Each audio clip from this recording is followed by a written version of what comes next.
SRS ತಂಡ ಹಾಗೂ ಗುಬ್ಬಿಯ ಎಸ್ಸಿವೈಸಿ ತಂಡಗಳು ರಾಜ್ಯಮಟ್ಟದ ಆಹ್ವಾನಿತ ವಾಲಿಬಾಲ್ ಪಂದ್ಯಾವಳಿಯಲ್ಲಿ ಕ್ರಮವಾಗಿ ಪುರುಷರ ಮತ್ತು ಮಹಿಳೆಯರ ವಿಭಾಗಗಳಲ್ಲಿ ಪ್ರಶಸ್ತಿ ಗೆದ್ದುಕೊಂಡಿವೆ.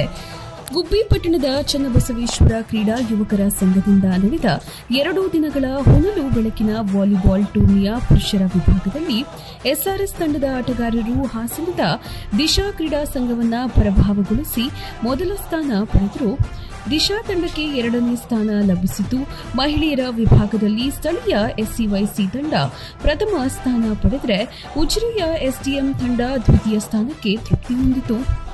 ಚನ್ನಬಸವೇಶ್ವರ ಕ್ರೀಡಾ ಸಂಘದ ಕಾರ್ಯದರ್ಶಿ ಶಂಕರ್ ಕುಮಾರ್ ಮಾತನಾಡಿ, ಗ್ರಾಮೀಣ ಭಾಗದ ಮಕ್ಕಳಲ್ಲಿರುವ ಪ್ರತಿಭೆ ಹೊರಹೊಮ್ಮಲು ಕ್ರೀಡಾಕೂಟಗಳು ಸಹಕಾರಿಯಾಗುತ್ತವೆ. ರಾಜ್ಯ ಮಟ್ಟದ ಕ್ರೀಡಾಕೂಟಗಳನ್ನು ಆಯೋಜಿಸಿರುವುದರಿಂದ ಗ್ರಾಮೀಣ ಭಾಗದ ಮಕ್ಕಳು ಹೆಚ್ಚು ಉತ್ತೇಜನಗೊಂಡು ಕ್ರೀಡೆಯಲ್ಲಿ ಆಸಕ್ತಿ ತೋರಿಸುವರು ಎಂದರು. ಮಕ್ಕಳು ಹಾಗೂ ಪೋಷಕರು ಓದಿನ ಜೊತೆಗೆ ಕ್ರೀಡೆಯಲ್ಲಿ ಸಕ್ರಿಯವಾಗಿ ಭಾಗವಹಿಸುವಂತೆ ಮಾಡಿದ್ದಲ್ಲಿ ರಾಷ್ಟ್ರ ಮತ್ತು ಅಂತಾರಾಷ್ಟ್ರೀಯ ಮಟ್ಟದ ಕ್ರೀಡಾಪಟುಗಳನ್ನು ತಯಾರು ಮಾಡಲು ಸಾಧ್ಯವಾಗುವುದು. ಇದರಿಂದ ವೈಯಕ್ತಿಕ ಮತ್ತು ಸಾಮಾಜಿಕವಾಗಿ ಉತ್ತಮ ಮನ್ನಣೆ ಪಡೆಯಲು ಸಾಧ್ಯವಿದೆ ಎಂದು ಹೇಳಿದರು.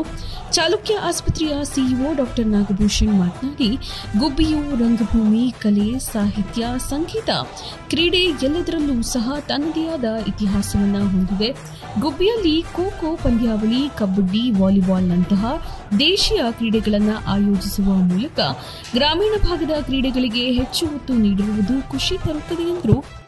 ಇದೇ ಸಂದರ್ಭದಲ್ಲಿ ಪಟ್ಟಣ ಪಂಚಾಯಿತಿಯ ಹಲವು ಸದಸ್ಯರು, ಮುಖಂಡರು, ಕ್ರೀಡಾ ಪ್ರೋತ್ಸಾಹಕರು ಸೇರಿದಂತೆ ಇನ್ನಿತರರು ಭಾಗಿಯಾಗಿದ್ದರು.